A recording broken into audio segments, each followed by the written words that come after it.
Pengukuhan ekonomi domestik penting buat negara untuk meneruskan kelangsungan pendapatan negara di saat suasana ekonomi global yang mencabar. Bukan menidakkan pelaburan asing, tetapi ekonomi dalaman yang kuat lebih membantu negara dalam keadaan semasa ketika ini.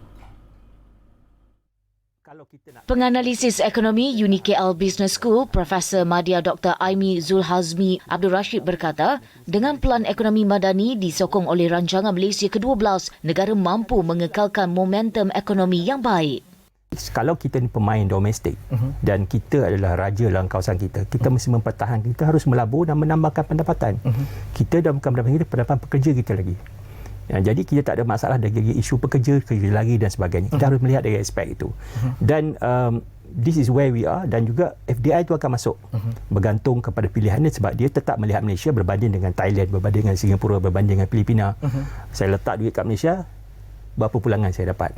Tapi kalau kita sebagai pemain swasta domestik, jadi kita harus lebih peka. Kita janganlah pergi, bukan kita tak boleh melabur di luar, boleh tak ada masalah, tapi fokuslah on our home ground.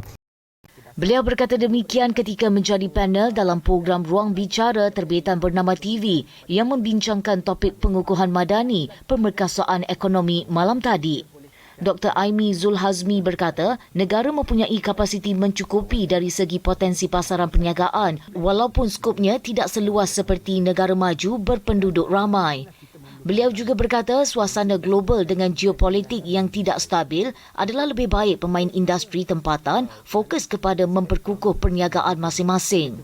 Gagasan ekonomi madani memperkasa rakyat diluncurkan Perdana Menteri Datuk Seri Anwar Ibrahim pada 27 Julai lalu sebagai kerangka ekonomi baharu berperanan menstruktur semula ekonomi negara ke arah menjadikan Malaysia sebagai peneraju ekonomi di rantau Asia Tenggara sekaligus memberi limpahan hasil kepada rakyat untuk menikmati kehidupan lebih bermutu.